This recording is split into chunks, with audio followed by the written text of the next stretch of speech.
इस वक्त हम मौजूद हैं कृषि कार्यालय रामपट्टी के ठीक सामने।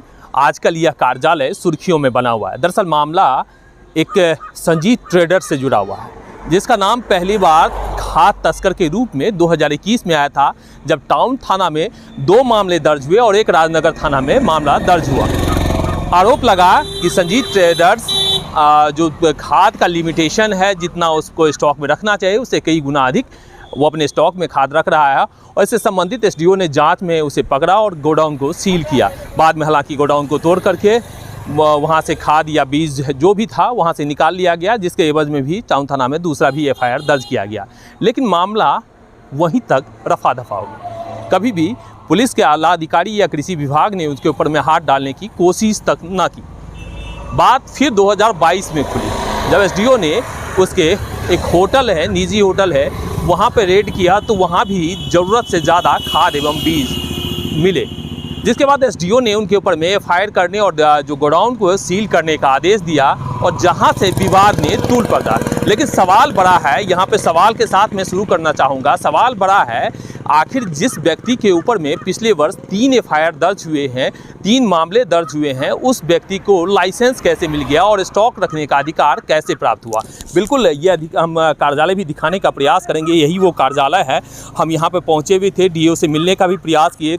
जिला कृषि पदाधिकारी के केबिन के बाहर लगभग हम 20 से 25 मिनट तक बैठे भी, लेकिन उन्होंने मिलने का जहमत नहीं उठाया, क्योंकि आजकल वो राजनीति में व्यस्त हैं। संडे का दिन है लेकिन कार्यालय खुला हुआ है और वो इतने मशगूल हैं राजनीति में कि उन्होंने मिलना मुनासिब नहीं समझा और बाहर हम बैठे रह गए। अंततः हम गेट पर से वॉक थ्रू कर रहे हैं, कोशिश कर रहे हैं कि हम आपको मामले को समझाएं। उन्होंने जो कल आवेदन दिया है, राजनगर थाना में एक एफआईआर करने के लिए आवेदन दिया है, जिसमें आरोप लगाया है कि एसडीओ सदर एसडीओ ने उनको पीटा है, उन्हें थप्पड़ से मारा है, उनका चश्मा टूट गया। और चश्मा की कीमत जो है उसमें थोड़ा सा सवाल बड़ा खड़ा करता हुआ प्रतीत हो रहा है। चश्मा का कीमत उन्होंने 50,000 के करीब बताया है। 50,000 का उनका चश्मा टूट गया। लेकिन सवाल बड़ा है कि सरकारी अधिकारी जिसकी सैलरी भी बेसिक सैलरी 50,000 नहीं होगी, और उस व्यक्ति का 50,000 का वो चश्मा पहनता है। 50,000 का चश्मा से उसके जो रहन सहन और पर्सनैलिटी के ऊपर में कितना खर्च हो रहा होगा, इसका अंदाज़ा आप लगा सकते हैं। क्योंकि जो व्यक्ति 50,000 का चश्मा पहनता है तो निश्चित रूप से घड़ी भी लाखों की होगी, कपड़े भी हज़ारों में होंगे, जूते भी महंगे ही होंगे, यानी कि लाइफ स्टाइल कहीं ना कहीं महंगा होगा। तो सवाल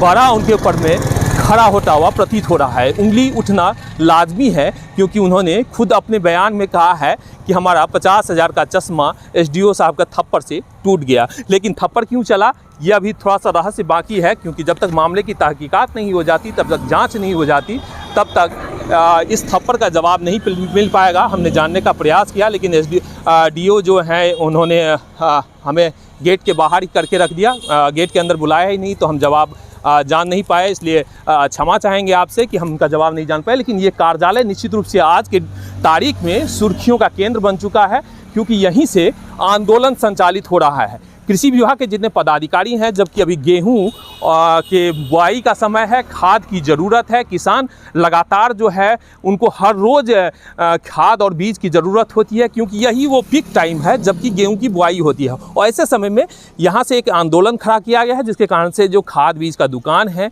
कई सारे प्रतिष्ठान हैं, वो सारे के सारे बंद और ठप पड़ गए हैं, जिससे किसानों को काफ़ी ज़्यादा नुकसान झेलना पड़ सकता है। और आने वाले समय में जो पैदावार है उस पर असर होता हुआ ज़रूर आपको दिखाई देगा।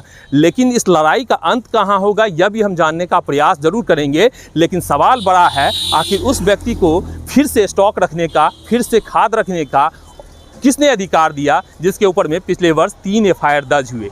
सवाल उठना लाजमी है कृषि पदाधिकारी के ऊपर में, क्योंकि वही इकलौते ऐसे पदाधिकारी हैं जिन्हें लगातार इस चीज़ की मॉनिटरिंग करने का अधिकार है। हम जानने का प्रयास फिर करेंगे, कभी सार्वजनिक स्थल पर मिलेंगे तो ज़रूर जानने का प्रयास करेंगे। फिलहाल हमें दीजिए इजाज़त।